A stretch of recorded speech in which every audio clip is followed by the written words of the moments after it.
Assalamualaikum warahmatullahi wabarakatuh. Alhamdulillah kita bertemu kembali pada video kali ini. Di video-video sebelumnya kita sudah belajar mengenai apa itu program linear. Kita sudah belajar bagaimana cara mencari eh, nilai optimum, bagaimana cara menggambar grafiknya, dan bagaimana kita bisa menyelesaikan eh, program linear tersebut. Nah, pada kesempatan kali ini kita akan belajar materi selanjutnya. Materi selanjutnya itu adalah materi tentang metrik. Namun, sebelum kita memulai pembelajaran kali ini, mari kita berdoa agama atau keyakinan kita masing-masing. Berdoa, mulai. Selesai? Baik. Sebelum kita memulai materi baru ini, matrix, Bapak akan menyampaikan beberapa hal mengenai metrik. Namun sebelumnya, Bapak harapkan kalian sudah menyiapkan segala sesuatu untuk pembelajaran kali ini, sehingga pembelajaran kali ini terasa lebih menyenangkan dan lebih bermakna. Baik, untuk materi matrix, kita akan bagi menjadi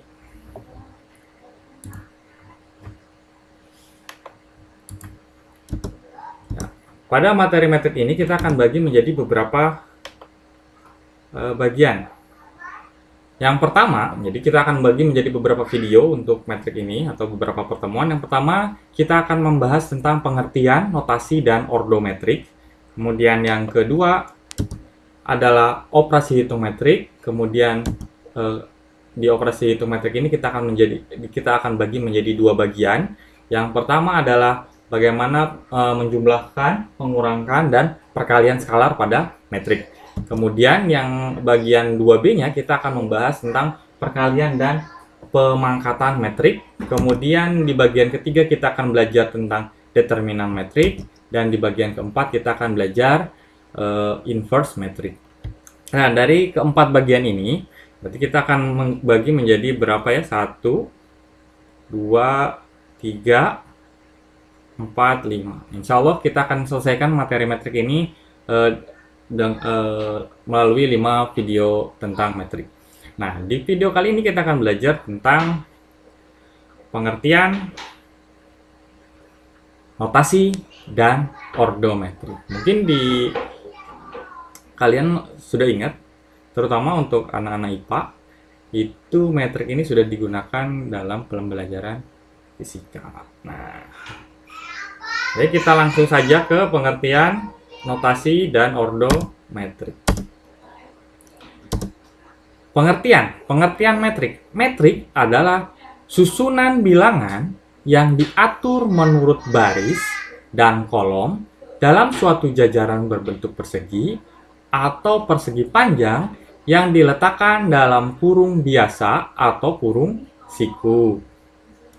Nah, seperti apa sih bentuk maksud dari ini? Jadi metrik itu adalah susunan. Di sini kita bisa lihat susunan bilangan. Berarti metrik itu adalah susunan bilangan yang diatur menurut baris dan kolom. Berarti ada yang namanya baris. Jadi baris itu yang begini, ini namanya baris. Dari sini ke sini ya. Kemudian dan kolom. Kolom itu dari yang seperti ini. Nah, ke bawah.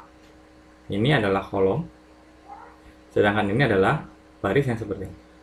Ya, jadi baris itu yang lurus, horizontal, sedangkan kolom itu adalah yang vertikal. Dan jajaran berbentuk persegi atau persegi panjang yang diletakkan dalam kurung biasa, biasanya dibatasi seperti ini, kurung biasa, atau kurung siku. Bisa juga kalau misalnya dia besar, biasanya ditandai dengan kurung siku seperti ini. Baik, kita masuk ke notasi dan ordometrik. Nah, notasi dan ordometrik. Jadi metrik itu dilambangkan dengan huruf kapital. Misalkan di sini adalah metrik A. Jadi ini dilambangkan dengan huruf kapital. Kemudian ini M kali N. Ini adalah ordometrik. Ini yang disebut dengan ordometrik atau ukuran dari metrik tersebut. Ordo itu nanti terdiri dari M kali N. Apa itu M? M ini maksudnya adalah banyaknya baris. Dan N ini adalah banyaknya kolom. Sehingga metrik A dengan ordo M kali N itu artinya metrik A mempunyai banyaknya baris sebanyak M dan banyaknya kolom sebanyak n. Kita tuliskan berarti seperti ini bentuknya.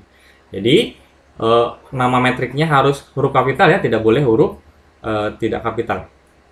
Ini dilambangkan dengan huruf kapital. Kemudian bagian-bagian atau penyusun dari atau elemen-elemen dari metrik itu dilambangkan seperti ini. Ini A11 maksudnya adalah elemen metrik A baris pertama kolom pertama. Jadi baris pertama kolom pertama, ini baris pertama kolom kedua, dan seterusnya sampai baris pertama kolom ke n.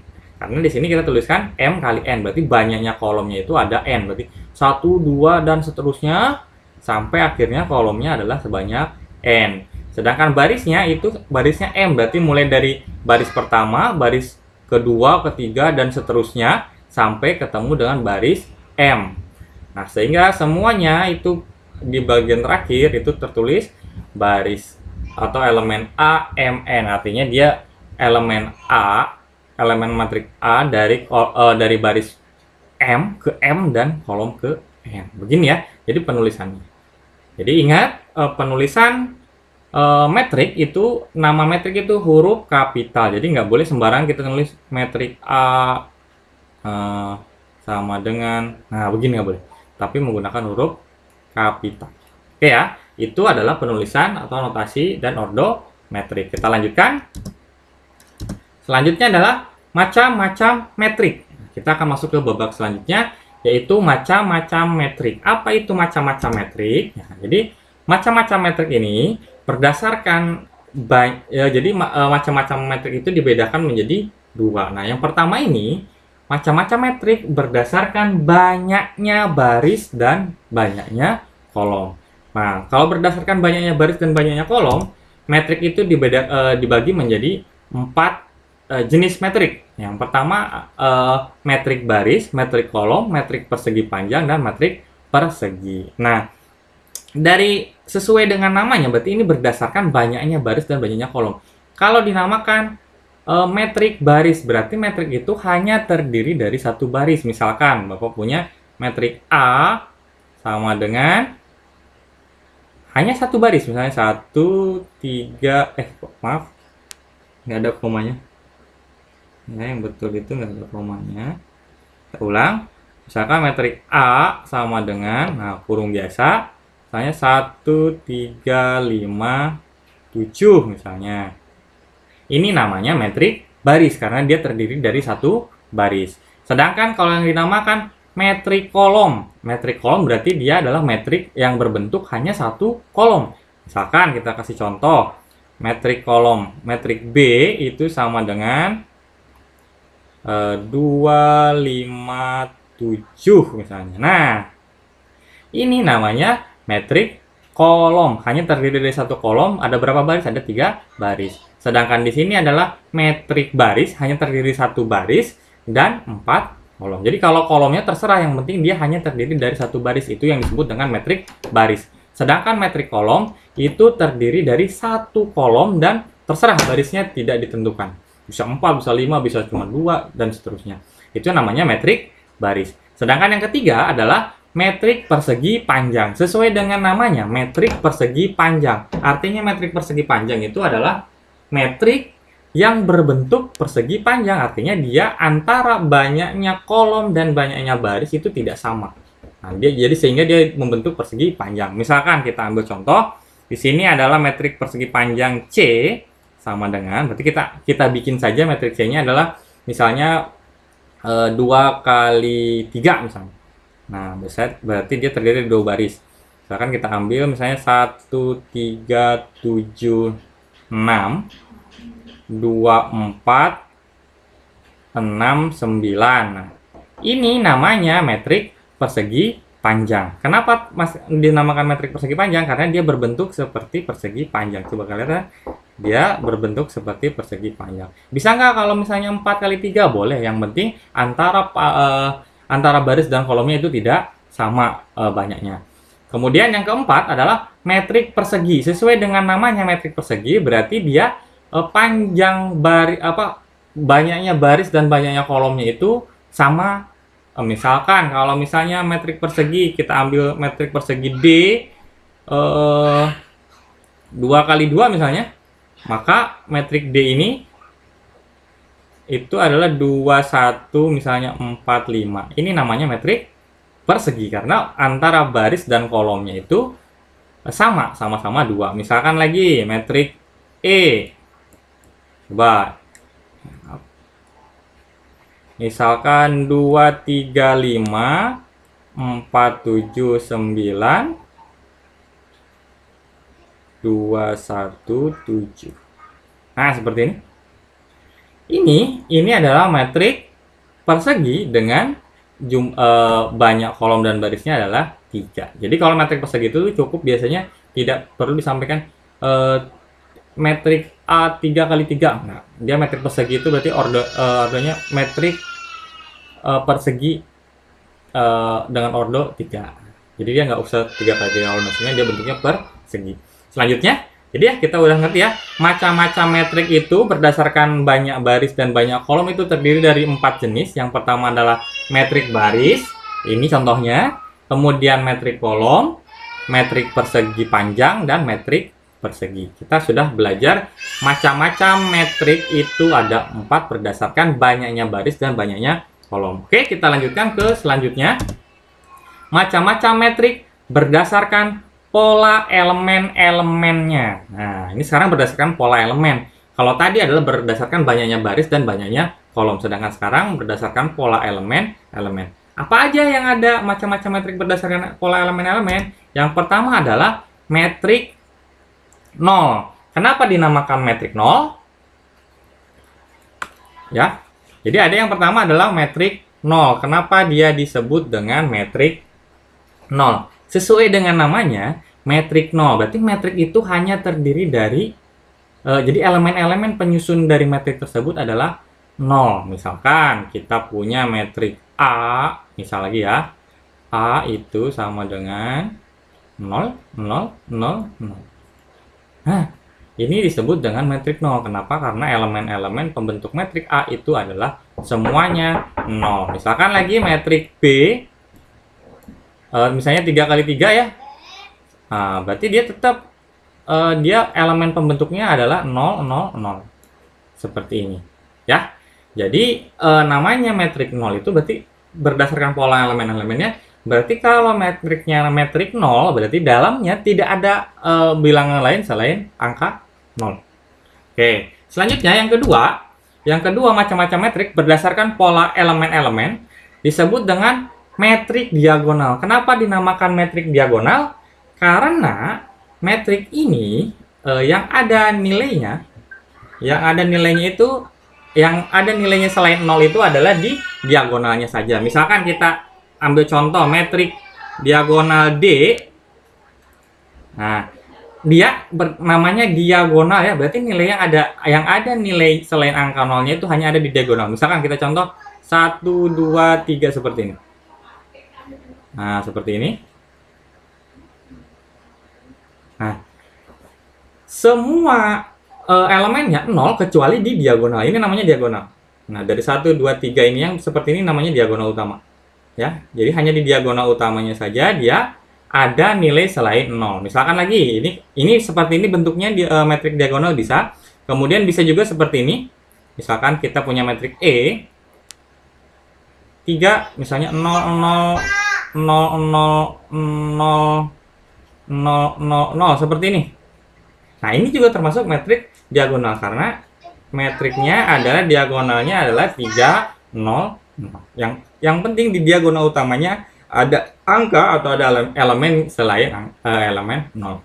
Ya, itu metrik diagonal. Selanjutnya kita masuk ke macam-macam metrik berdasarkan pola elemen. Yang ketiga adalah metrik identitas. Nah, kenapa dinamakan dengan metrik identitas? Ya, metrik identitas ini berarti ciri khasnya adalah dia metriknya itu semuanya 0 kecuali diagonal utamanya dia adalah nilainya adalah elemen-elemen di diagonal utamanya itu adalah 1. Misalkan kita contohkan metrik I sama dengan, nah dia hanya misalkan 3 kali 3 ya, 1, 2, 3, nah seperti ini.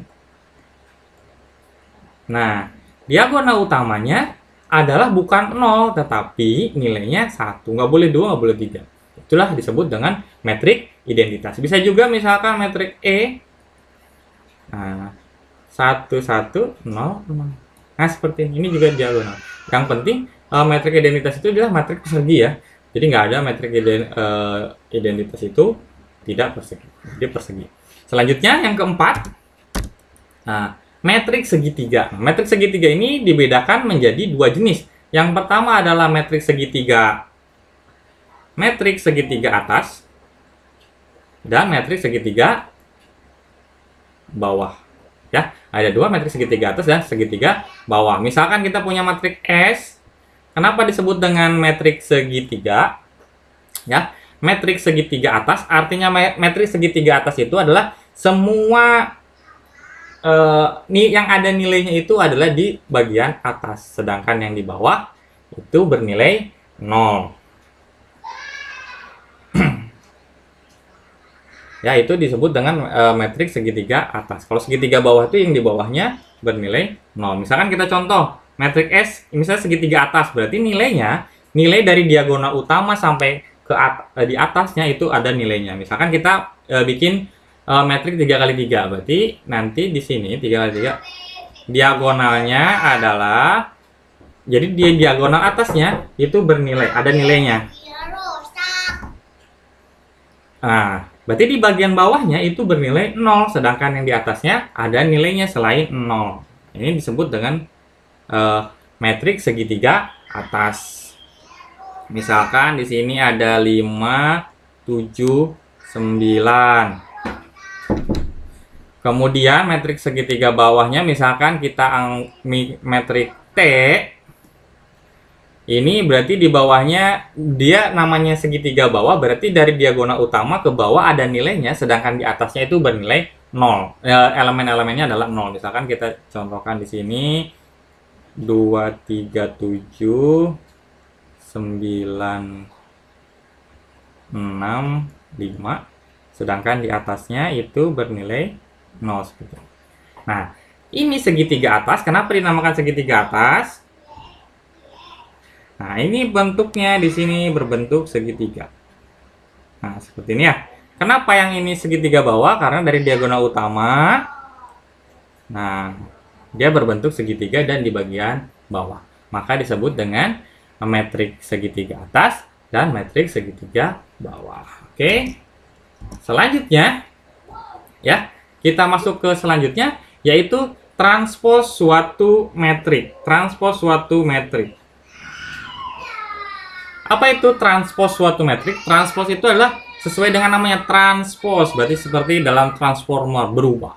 Dari misalnya dari awalnya berupa baris menjadi kolom, atau dari kolom menjadi baris. Kita ambil contoh di sini. Di sini ada metrik 2 kali 3. Itu metrik A adalah 3, 5, 7, 4, 6, 8. Maka kalau ia ditransposkan, maka bentuknya, nah jadi simbolnya kalau A metriknya adalah A, maka transposnya ditulis dengan A transpos. Ditulisnya gini, A pangkat T. Jadi tulisannya huruf kapital ya, A pangkat T. Tulisannya seperti itu, dibacanya A transpos. Jadi kalau misalnya metrik A 3, 5, 7, 4, 6, 8, maka A transposnya berubah menjadi 3, 4, 5, 6, 7, 8. Nah, di sini baris. Nah, baris ini, baris pertama, ketika ditransposkan, dia akan berubah menjadi kolom. Dia akan menjadi kolom pertama. Sedangkan baris kedua, dia akan berubah menjadi kolom kedua seperti ini. Ya. Oke, bisa ya? Ini jadi namanya disebut dengan transpos suatu metrik. Jadi dia, kalau misalnya kita ambil contoh lagi, misalkan Bapak punya metrik B, misalkan 2, 3, 7, 6, 5, 4 seperti ini, maka B transposnya berubah menjadi 2, 7, 5, 3, 6, 4. Nah, seperti ini. Ini adalah transpose. Gimana? Bisa ya, mudah-mudahan bisa dipahami. Kalau belum bisa dipahami, silahkan kalian ulang lagi ke pertama, di review lagi, kemudian diulang-ulang lagi. Ya, habis. Mungkin itu saja materi kita kali ini. Kita sudah belajar, tadi ada beberapa materi ya, apa itu metrik, apa itu ordometrik, ukuran-ukuran atau bentuk-bentuk, macam-macam metrik berdasarkan elemennya, berdasarkan baris dan kolom, kemudian apa itu metrik berdasarkan elemen-elemennya. Harapan Bapak setelah kalian menyaksikan video ini, kalian paham. Saran Bapak adalah ketika kalian belajar, bukan hanya sekedar menonton, tetapi diimbangi atau dilengkapi dengan catatan kalian. Sehingga apa yang kalian saksikan dengan mata, kalian visualisasikan dengan gerakan, sehingga apa yang daya serap kalian akan semakin tinggi. Dan ketika kalian ingin belajar kembali, mereview ketika misalnya ada latihan soal dan semacamnya, itu akan memudahkan kamu untuk belajar. Ya, mungkin itu saja yang bisa Bapak sampaikan pada kesempatan kali ini. Mudah-mudahan video ini bermanfaat. Jika ada yang masih bingung, bisa kalian diskusikan dengan teman kamu. Atau kalau masih bingung juga, bisa chat Bapak langsung di Telegram. Mungkin itu saja yang bisa Bapak sampaikan pada video kali ini. Bapak akhiri. Assalamualaikum warahmatullahi wabarakatuh. Tetap jaga kesehatan dan tetap semangat istiqomah dalam belajar. Sampai ketemu lagi di materi metrik selanjutnya.